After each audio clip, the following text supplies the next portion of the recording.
Hi, this is Friar Rick, another one of your over-caffeinated priests, ready with a new update on the Catholic faith. Today on Tau Talks, we're talking about Mary. 3 things you need to know about the Assumption.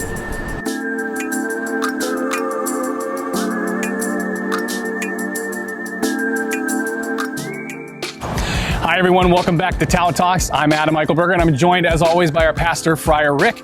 And today we're talking about one of the really important feasts, solemnities, celebrations that we have in our Catholic faith, which is the solemnity of the Assumption of the Blessed Virgin Mary, our patroness here at Assumption Church. Absolutely.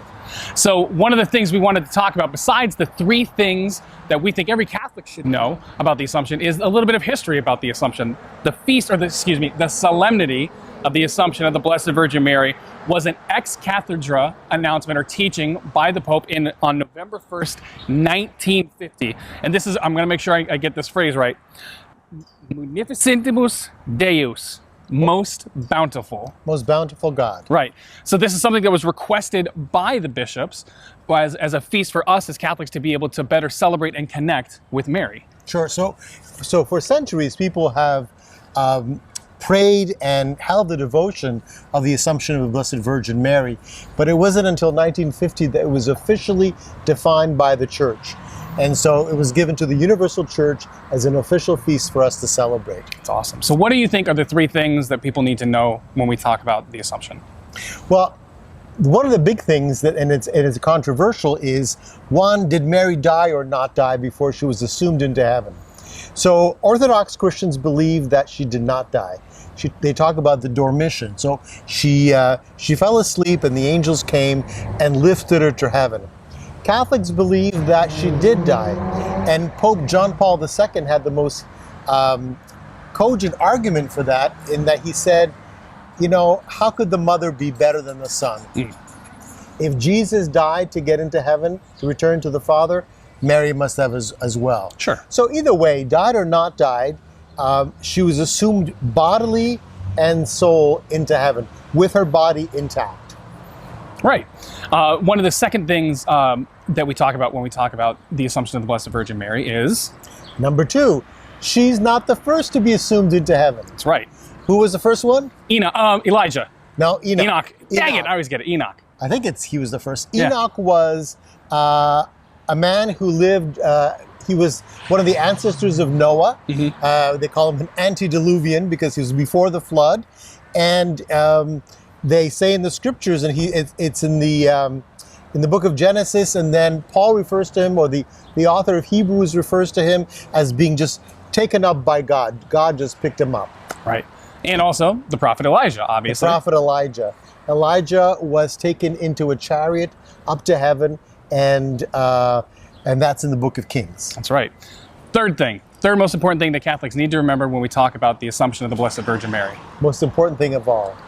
What happens to Mary happens to all of us. We're reminded that Mary is, first of all, not divine. Mary is a human being. She was preserved from original sin by her Son, right? She was redeemed by the blood of the cross before time, before she was even born. She was free from sin. But she was merely a person, a human being. And so she is the first of the disciples in a way. And where she goes, we follow. What does that mean for us? We're not going to be assumed into heaven, I don't think so. Right. But the Church teaches us, and the Creed reminds us, that we will rise again, not only in spirit, but in body. These hands, our bodies, are sacred and they're destined for glory. So it really changes our whole view of not just our own bodies, but of material things, of creation, the environment, even our family pets. All of creation groans for its fulfillment. And I mean, I don't know about you, but I've got ideas of what heaven is going to be like. I'd like to see certain things. I'd like to have certain kind of foods and whatever. But ultimately, it's going to be different than what we know now. But we will be individual, and we will have some kind of a body. So we take pride in and solace in what Mary was able to do in the Assumption, and trust that, you know, she will be there to greet us in the flesh. And ultimately, our belief, our celebration of the Assumption of the Blessed Virgin Mary is a celebration of hope for all of creation, for all of us.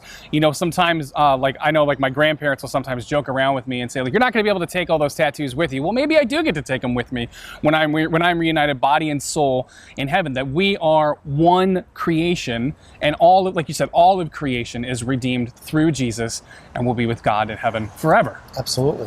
Awesome. The other thing that it reminds us of is that we have in heaven a mother. Like my mother passed away 6 years ago, but I had a really beautiful experience, a beautiful relationship with her, and those memories are eternal. Some of us, our experiences of mothers may not have been perfect. Regardless, we have in heaven a mother who watches over us. She is there in heaven, in her body, in her love, in her great prayer for us. So in any of our needs, we can turn to Mary in prayer, and like any mother, she will be there for us. Awesome. Well, those are the three things that we think every Catholic should know and be aware of when we celebrate the Assumption. What are the things that really bring you joy with your relationship with Mary? What are the things that helped you draw closer to Jesus through Mary? Let us know in the comments, and we'll see you next time back here on Tau Talks. Bye.